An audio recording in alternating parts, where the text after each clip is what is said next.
So Yoon Il Sang is a renowned producer, composer, and he's worked with artists such as Brown Eyed Girl. He did Gon's first solo Irreversible. Well, recently he dropped a video on his YouTube channel where his team asked him a bunch of questions about the music industry, and that includes the NewJeans HYBE ADOR situation. And I'm going to break it down right now.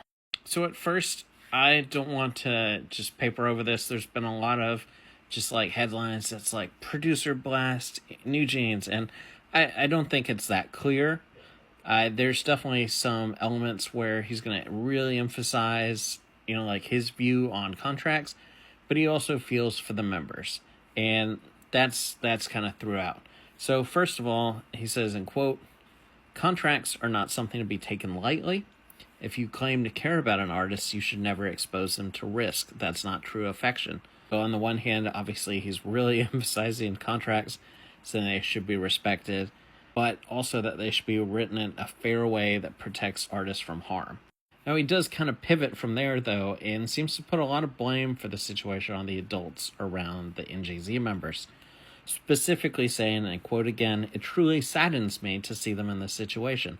One day they may look back and regret their current actions, but that realization only comes with time. That's when adults should offer guidance, yet I can't help but wonder if the adults around them are managing things with their own interest in mind."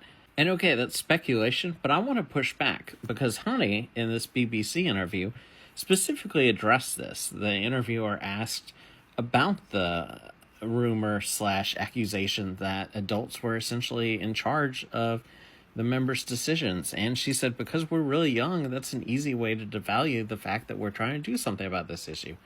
Honey continued, "It's easy to go, oh, they're young, they're not doing this by themselves. But that doesn't mean that we're any less serious or any less concerned about this situation." And she immediately followed by emphasizing that it's something that all the members talk about. We always said if one person doesn't want to do it, then we're not going to do it. It has to be all five of us that agree to it. So, yeah, they're not just being led around. They have agency, they have input.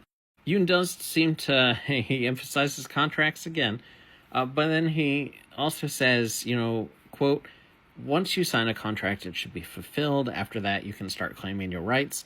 Also criticizing the Korean music industry in interviews might have been something worth reconsidering. And respectfully, no. Because sometimes you have to critique the system while you're in it, or nothing changes. Waiting until afterward just kind of passes on the burden to the next generation. And that's how we get some of these long-term issues that are really, really sticky in K-pop and that are difficult. He also discusses the difference in kind of these larger K-pop companies, not specifically mentioning names, but obviously you have HYBE, that's, a much larger one, and saying that big companies have better PR and marketing, but they can't always focus on their individual artists because they have so many, while small companies might lack resources, but with mutual trust can grow the artist. And it's about the environment that fits best, saying in the case of NewJeans, they made their choice when they signed their contract. That's a quote, but the thing is that's key is the members are arguing that they signed with ADOR, and that basically HYBE has taken over ADOR, which ADOR was always a subsidiary, but HYBE has essentially replaced ADOR with their people, and that it is not recognizable as the ADOR that the members originally signed with. And what always gets me is, and I'm not even a big sports fan, but I just don't know why this isn't brought up, but like when a sports player signs with a team because of a specific coach, they're recruited, then when that coach leaves, or if they let go, then that player goes with them generally. And so it's not just about, that contract. I mean, it is, but it's about who you trusted when you signed it, and that's very important. One kind of confusing quote as well is, if I truly cared about an artist, I would never let them speak out publicly like this. I would step up and speak on their behalf in an ideal world, but they're fighting with their company, so I'm not really sure who would be speaking up, in this case. Obviously, it's the artist who, feel that they have a right to, speak up on their behalf about the issues they have with their own company. And again, I don't want to de-emphasize, he does talk about how, he feels for the members, and maybe that's why his kind of last statement, if the artists are doing interviews, defending themselves and taking on legal battles, what is the role of the company then? Unfortunately, in this case, the company seems to have lost its purpose.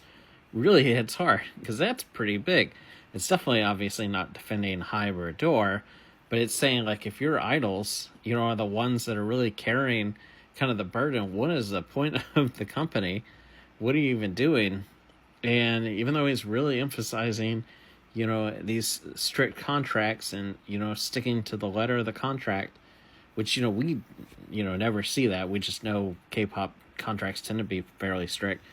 But he's just saying kind of like the company's already lost its way, which is fascinating because, again, you've seen these articles where it's like producer blast, NewJeans.